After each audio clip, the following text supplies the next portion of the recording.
Good evening and welcome to At the Cross. I am Pastor Chris Ryan here in Chesterland, Ohio. We're doing something a little bit different today. Normally, what we'll do is we look at the scripture passages from the Sunday prior. We explore them and we use technology to help us uncover um, what it means and how we can apply it to our lives. And that's all awesome. Now, last October, I did a session on artificial intelligence, and I thought that this time I would do another one. It's been a while, right? Several months. And I wanted to maybe answer or address some of the questions that I've gotten um, in the past. And that really is, I guess, one of them most simply is this: how does AI know how to respond? When you ask it a question, how does it know what answer to give you? And so I thought we would start there. And that's what we're going to talk about today. Now, I invite you in the comments to let me know if there's other AI topics or anything, technology, even topics you'd like to discuss. Because I think it's important that we understand the technology that we're using, especially something like artificial intelligence, because we need to understand its biases and its um, maybe boundaries. And so that's what we're going to do today. Now, last time, back in October, I talked more generally about what AI is. There's different types of artificial intelligence, and we're not going to go into any of that. So we're going to focus again, or we're going to focus on something specific, just like we did then. It was, specifically this: what is AI? The broad landscape. Today, we're going to look at how AI works, at least what they call generative artificial intelligence. All right, what does all that mean? I'll show you. Let us go into our awesome presentation. This probably looks familiar to many of you. Have you ever typed something in a search browser or on your phone when you were texting somebody, and you see that it's getting ready to autocomplete, right? It gives you that word that it thinks you are going to type next. In the case of a browser, you can see the list here of possible um, words after "I want a." And it says, "I want a hippopotamus for Christmas. I want a PhD or a baby." How did it come up with that? What is that? How did it get to that point? I'll show you how. Okay. How it does it is by, that's not true. There we go. Looking at, it looks like I have just a moment here. We're doing one screen today, and it clearly is not the best.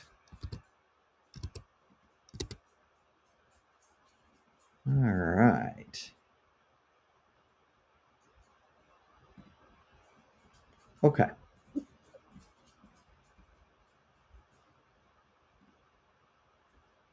All right.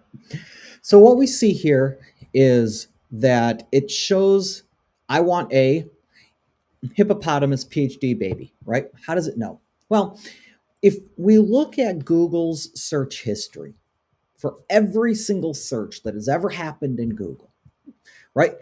We could extract from it the many different times people have said, "I want a something." And we could count it, right? And we're being very general here, but that's what Google has done. It says, okay, 100 people, right? Obviously, the numbers would be much larger, but 100 people have said they want a hippopotamus for Christmas. No one has ever said, "I want a headache." And so you can see here that it says, well, I'm going to give them what they are asking for, the most popular next set of words. "I want a hippopotamus for Christmas." "I want a PhD." 88 people said that. Now, obviously, I made those numbers up. So you can see how simple this is, right? Autocomplete very simply looks at the most popular words that have come after the previous words to give you suggestions. All right, very cool. Let's look at something a little bit different. So now we say, I want A, and we start to type in the letters C and the letter A. And again, it may look and say, okay, well, what starts with C and A? And we find that I want a cat, or 500 of those. I want a car, I want a cartoon, whatever it is. And so it says, well, probably this person, what you're asking me for is going to be, I want a cat, because that's what a majority of the people have searched for, have typed in history. So that is what we are going to give you. All right, that's awesome. But here's the problem with it. If we look at the I want a hippopotamus for Christmas, you would think that that would come up more frequently in our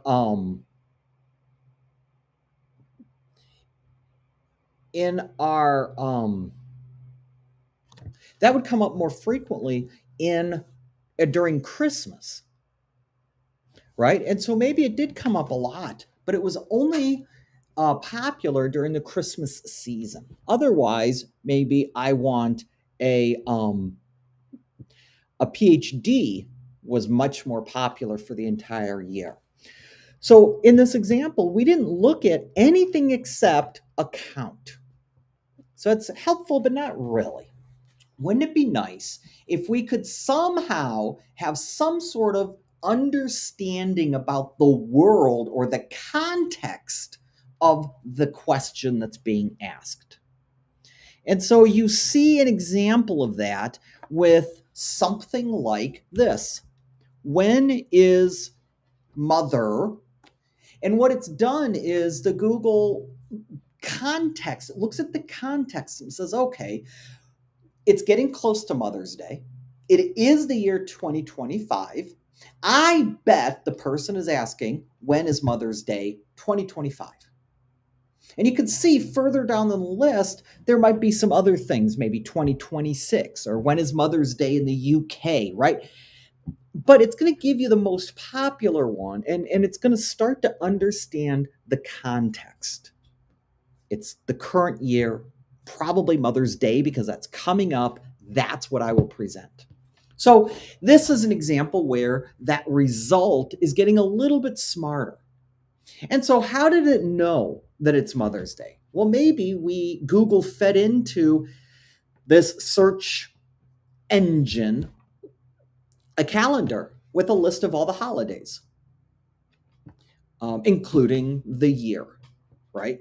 And so now it can say, okay, I'm going to use that as well as what people have typed in and asked for in the past to help me better understand what this person is asking me for.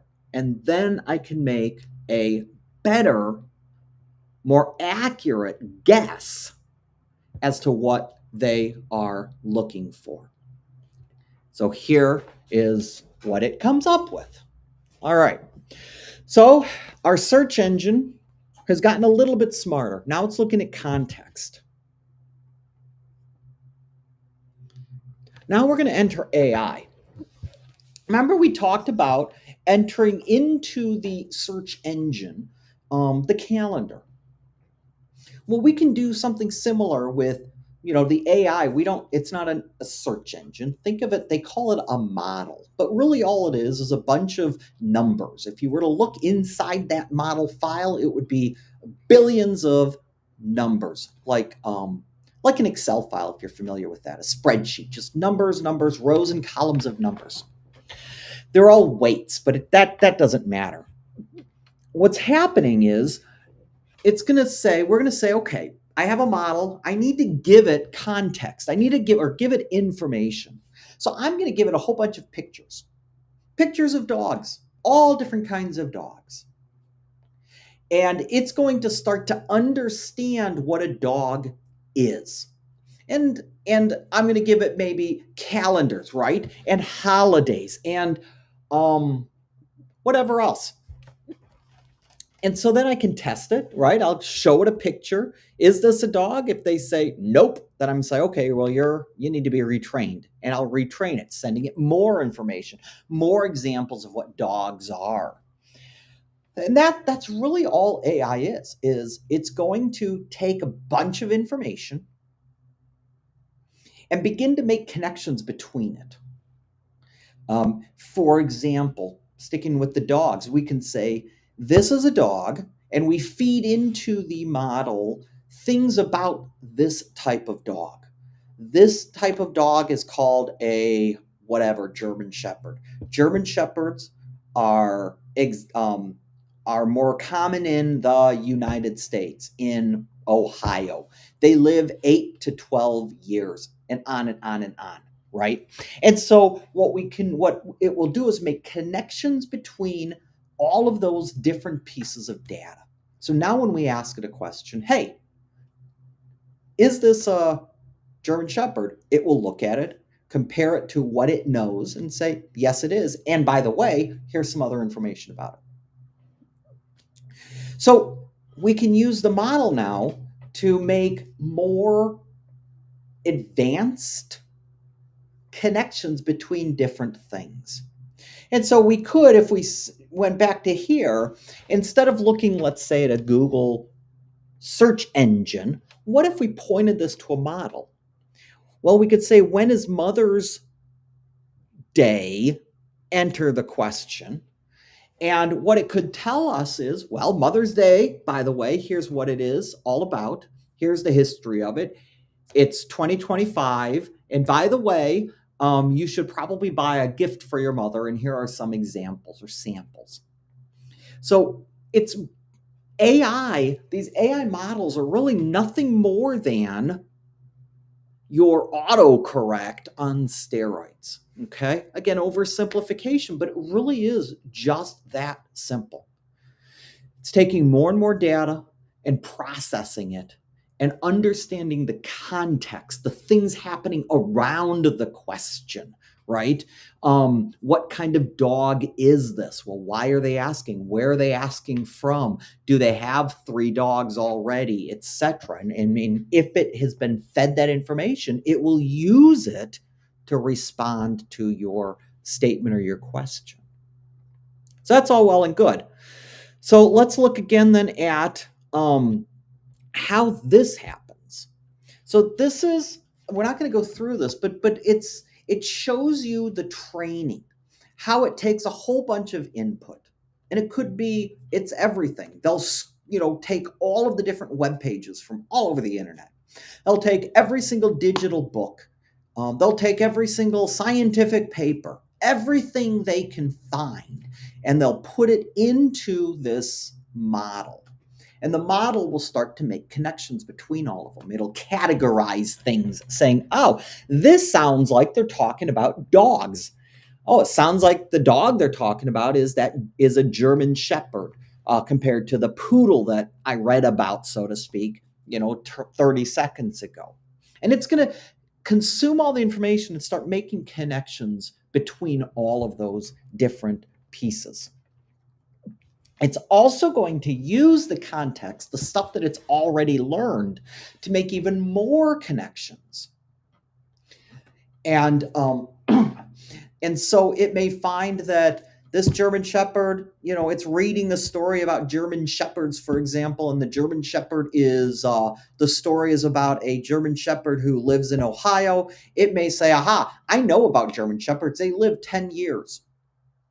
This is the history of them. And it'll start to make connections from that story and that German Shepherd in the story to this other stuff that they pulled from encyclopedia.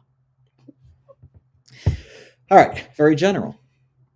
So we can look at this again, or more narrowly, in the context of religion.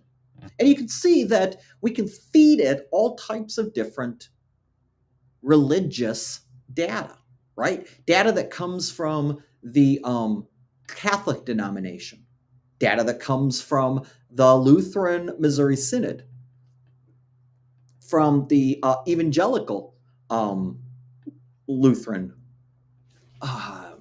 synod. We can, feed it data from Pentecostal and on, right? We can obviously give it the Bible and all its translations, even the foreign ones, right? The Greek and Hebrew, etc., Aramaic.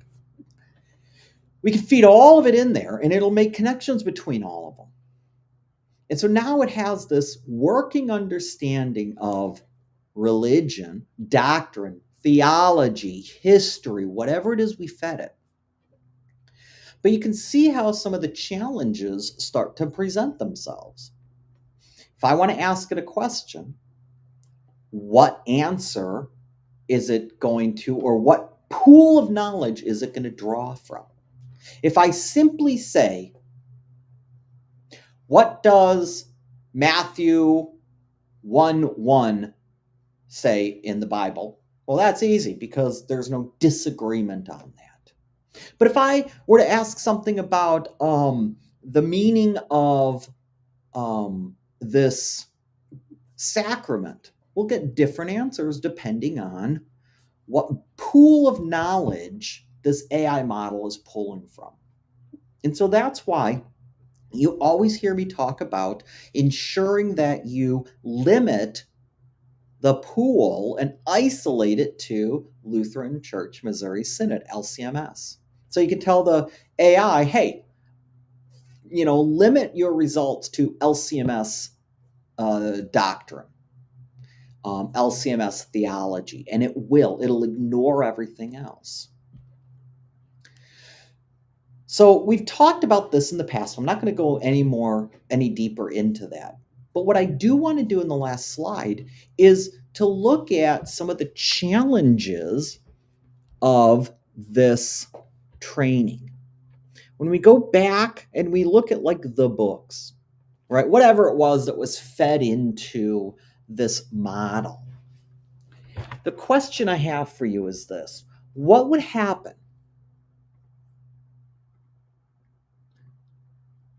What would happen if the data that was fed into the model was biased, inaccurate, false? What if 99 of those 100 pieces of data about God were wrong, were inaccurate? Then what we'll find is the results of our query, our response from artificial intelligence, will also be wrong. There is growing efforts to inject that kind of wrong, inaccurate information into these types of these publicly available models so that the responses that the models give are biased. You can think of, propaganda is a perfect example. At a national level, there are foreign countries, and I would probably think that we, the United States, are doing the same thing, pumping out tons and tons and tons of information, web pages, scientific studies, whatever it is, anything that we think the model will pick up, and we'll put information in there about how bad this or that or this other thing is. And because the AI model is collecting so much data, nobody is looking at it, every single piece of data that's going into it. So if we can put enough junk in there, we can influence how the model responds. And that is actually happening. And so even though you're limiting to LCMS doctrine, you still have to discern it because we don't know what is being injected. And is that body of knowledge safe? Probably today, right? But no one says that it's going to be safe tomorrow, that it hasn't been corrupted. And so there's a lot of work being done in the industry to try to figure out how to protect against that. How do we follow the chain of data from where we got it to when we fed it in to when it was trained to when we've tested it to then it becoming available for you to use it. But that's still early in its infancy, very immature, and so you have to be careful with what you're getting from AI. And I'll show you one example. What if somebody, some organizations started putting in tons and tons of papers that linked to each other, that looked scientific, etc., whatever, that talked about Jesus as just being a prophet, God not being real, etc. Then what's going to happen is we're going to ask, who is Jesus? And the AI model that has been trained on this inaccurate data is going to reply something like this: he's just a prophet, he's not God. Why? Because that's the majority set of information that this model has been trained on. That's the majority of the input. So remember, this data is just coming from everywhere. It's coming from the web, it's coming from books, it's coming from scientific papers. There is no way right now of certifying the data that is being inputted into or included into the models. And that's something that we have to be aware of. All right, I think that's it. Let me know your thoughts, and we'll go from there. Otherwise, we'll probably pick up the passages from Sunday next week. We'll do that. But if there is a different topic, if you want to explore AI a little bit deeper or in a different direction, please let me know in the comments or shoot me an email, and we can definitely consider that.